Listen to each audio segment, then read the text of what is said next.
হিন্দুদের এইভাবে বাঁচানো যায় না দাদা ভাই, এইভাবে একদম টোটালি বাঁচা। শুভেন্দু অধিকারী মহাশয় ভুল করছেন। নির্দিষ্ট সালে যেরকম কুরবানির প্রথা চলছিল সেই প্রথা চালু করে আমার ঋণ আছে 9 লাখ টাকা, ঋণের বোঝা শুভেন্দু অধিকারীকে নিতে হবে। কুরবানির নিয়ম বন্ধ করেছে, মানছি না, মানবো না। মানছি না, রাজ্য সরকার কুরবানির নিয়ম বন্ধ করেছে, মানছি না, মানবো না। মানছি না, মানবো না। নাহলে আমার স্বামী সুইসাইড করবে বলছে, সন্তান অনাথ হবে, কিভাবে চালাবো? আমি তো মেয়ে মানুষ, আমার কি বাইরে যাওয়ার ক্ষমতা আছে? আমি কি ইনকাম করবো? রেখা পাত্র দিদি ভাই যে কথা বলছে যে গরু যে 14 বছর বয়সীকে কুরবানি দিতে হবে, এ কথা তো এতদিন ছিল না। মাত্র 15 দিন ক্ষমতায় এসে আজকে নতুন নতুন নিয়ম, নতুন নতুন কথা চালু করছে। এই নিয়ম তো নেই, মানুষের জীবনের গ্যারান্টি নেই। তাহলে গরুর 14 বছর জীবনের গ্যারান্টি আমরা কিভাবে নেবো? কিভাবে নেবো? শুধু তো গরুকে খাওয়ালে আর গরুকে দুধ বিক্রি করলে তো আমাদের সংসার চলবে না। কুরবানির প্রথা ছিল বলে গরু তুলতাম, গরু পুষতাম। এখন যদি এই নিয়ম চালু হয় তাহলে মুদি আমাদের খাটালে গরু তুলে দিক, তারপরে আমরা সেই গরুকে মুদি খাওয়ানোর পয়সা দেবে, আমাদের দেখাশোনা করার পয়সা দেবে, তাহলে গোমাতাকে সেই 14 বছর বয়স পর্যন্ত আমরা রেখে দিতে পারবো। তার আগে গোমাতা এতদিন এই প্রথা চালু ছিল না, আমরা এই প্রথা রাখতে পারবো না। আমাদের কুরবানির প্রথা চালু করুক, নাহলে আমাদের স্বামীরা সন্তানরা সব অনাথ হয়ে যাবে, সুইসাইড করবে বলছে। এর দায় শুভেন্দু অধিকারী, রেখা পাত্র এদেরকে নিতে হবে, নিতে হবে। সরকার বলছে যে গোমাতাকে বাঁচাচ্ছে।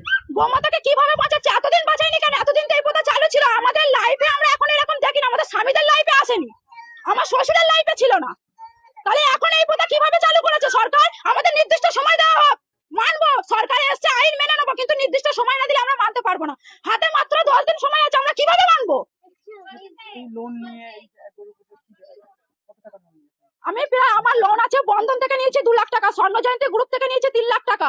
এছাড়া আদেশ আরো মারা নিয়ে রেখেছে আমার থেকে আরো বেশি, আরো বেশি। তাহলে আমি এই লোনগুলো কিভাবে চালাবো? আরো প্লাস পার্সোনাল পরের কাছ থেকে টাকা নেওয়া আছে সুদে। আমার খাটালে মাত্র 6টা গরু আছে, 6টা গরু আছে, সেই গরুর উপরে নির্ভর আমার 9 লাখ টাকা দেনা আছে। আমার স্বামী তো বলছে সুইসাইড করবে, আমার বাচ্চা তো অনাথ হয়ে যাবে। আমি বলছি যে আমি কি করতে পারি? আমার মায়েরা, আমার লোনের অফিসার ফোন করে বলছে যে টাকা আমাকে দিতেই হবে, লোনের ডেট চলে আসছে বলে। বলছে ডেট যদি পিছিয়ে যায় তাহলে কিন্তু তোমাদের সিভিল খারাপ হবে, লোন নিতে পারবে না কোথাও। এইসব যে আমাদের কাণ্ডগুলো ঘটছে, আমাদের তো জীবন ভবিষ্যৎ অন্ধকার হয়ে যাচ্ছে। আপনার কতটা গরু চাষ করেছেন?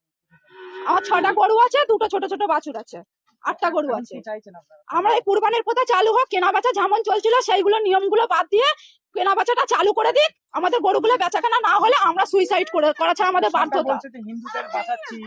হিন্দুদের এইভাবে বাঁচানো যায় না দাদা ভাই, এইভাবে একদম টোটালি বাঁচা। শুভেন্দু অধিকারী মহাশয় ভুল করছেন। নির্দিষ্ট সময় দেওয়া হোক মানুষকে, নির্দিষ্ট সময়। 15 দিন ক্ষমতায় এসে এখন এগুলো হয় না, এগুলো হয় না, এগুলো আমরা মানতে পারছি না। তাহলে আমাদের স্বামী, আমার সন্তানের, আমাদের সংসারের দায়িত্ব নিয়ে যে লোনের, তারপরে আমার সংসারের যাবতীয় দেনাপত্র দায়িত্ব নিয়ে নিক শুভেন্দু অধিকারী মহাশয়। নাহলে যেরকম কুরবানির প্রথা চলছিল সেই প্রথা চালু করে দিক।